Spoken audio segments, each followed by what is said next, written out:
നമസ്കാരം. പ്രണയം നടിച്ച് കൊച്ചിയിൽ താമസിക്കുന്ന സ്ത്രീയിൽ നിന്നും 65 ലക്ഷം രൂപ തട്ടിയ കേസിൽ ബിഗ് ബോസ് താരവും നടനുമായ ഷിയാസ് കരീമിനെതിരെ കൂടുതൽ തെളിവുകൾ പുറത്തുവിട്ട് പരാതിക്കാരിൽ നിന്നും ഗൂഗിൾ പേ വഴിയും അക്കൗണ്ട് ട്രാൻസ്ഫർ വഴിയും ലക്ഷങ്ങൾ വാങ്ങി 2024 മുതലാണ് ഷിയാസ് പണം വാങ്ങിയത്. ഷിയാസിന്റെ അക്കൗണ്ടിലും കുടുംബാംഗങ്ങളുടെ അക്കൗണ്ടിലും പണം വാങ്ങിയതിന്റെ തെളിവുകൾ അടക്കമാണ് പുറത്തുവന്നത്. 1 ലക്ഷം രൂപ വരെയുള്ള തുകകളാണ് അക്കൗണ്ട് വഴി കൈപ്പറ്റിയത്. പണം കൈമാറിയതിന്റെ രേഖകളാണ് പുറത്തുവിട്ടത്. കൂടാതെ അവരെ സ്വാധീനിക്കാനും അനുനയിപ്പിക്കാനും ശ്രമിക്കുന്നതിന്റെ ശബ്ദ സന്ദേശങ്ങളും പുറത്തുവന്നു. ഷിയാസ് കരീം വിവാഹിതനായ ശേഷം പരാതിക്കാരിയുമായി സംസാരിക്കുന്നതിന്റെ ശബ്ദ സന്ദേശമാണ് ഏറ്റവും ഒടുവിൽ പുറത്തുവന്നത്. ജിമ്മിന്റെ നവീകരണത്തിനടക്കം ഷിയാസ് പണം ആവശ്യപ്പെടുന്നതും പണം നേരിട്ട് നൽകിയാൽ മതിയെന്ന് പറയുന്നതും നേരത്തെ പുറത്തുവന്ന ശബ്ദ സന്ദേശത്തിലുണ്ടായിരുന്നു.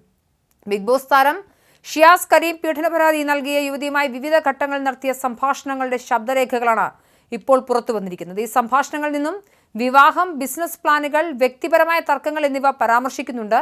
ഒരു ശബ്ദ സന്ദേശത്തിൽ കല്യാണത്തിന് മുന്നോടിയായി 15-ാം തീയതിക്കുള്ളിൽ സ്വർണം വാങ്ങണമെന്നും 16-ാം തീയതി താൻ പോകുമെന്നും ഷിയാസ് പറയുന്നുണ്ട്.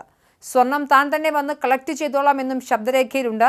കല്യാണത്തിന് ഉപയോഗിക്കാൻ ചുവന്ന നിറത്തിലുള്ള ഓഡി കാർ വേണമെന്നും 5 ലക്ഷം രൂപ കൊടുത്താൽ ലീസിന് വണ്ടി കിട്ടുമെന്നും ഷിയാസ് പറയുന്നു. പെരുമ്പാവൂരിൽ ഒരു സലൂൺ തുടങ്ങാൻ പ്ലാൻ ഉണ്ടെന്നും ജിമ്മിന്റെ പണികൾ നടക്കുകയാണെന്നും ഷിയാസ് പറയുന്നുണ്ട്.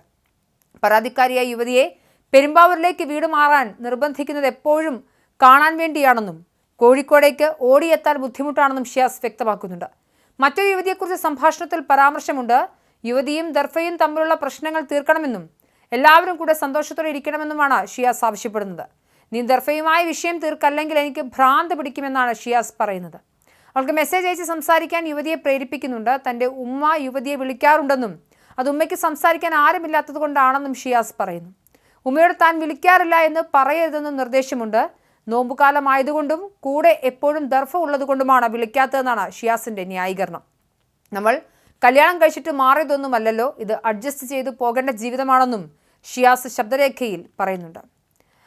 ഓഡിയോ സന്ദേശത്തിലെ സംഭാഷണങ്ങൾ ഇങ്ങനെയാണ്. കോഴിക്കോട് വരുന്നുണ്ട്, അപ്പോൾ ഞാൻ കളക്ട് ചെയ്തോളാം ഇൻഷാ അള്ളാ.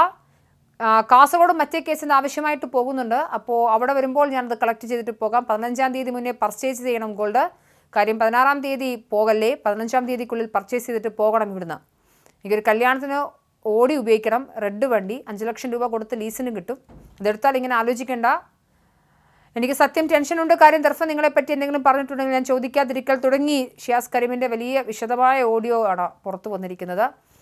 ഒരു ജിമ്മ് നവീകരിക്കുന്നതിലുൾപ്പെടെയാണ് വിവാഹ വാഗ്ദാനമടക്കം നൽകിയെന്ന ആരോപണത്തിൽ ഷിയാസ് കരീം 65 ലക്ഷം രൂപ ഒരു യുവതിയിൽ നിന്ന് വാങ്ങുന്നത്. എന്തായാലും ഈ വിഷയവുമായി ബന്ധപ്പെട്ടിട്ട് ഷിയാസിൻ്റെ വിശദീകരണങ്ങളൊന്നും ഇതുവരെയും കൃത്യമായി വന്നിട്ടില്ല. എന്തായാലും കൂടുതൽ ഓഡിയോ തെളിവുകളും പണം കൈമാറുന്നതിൻ്റെ രേഖകളും പുറത്തു വന്നിട്ടുണ്ട്.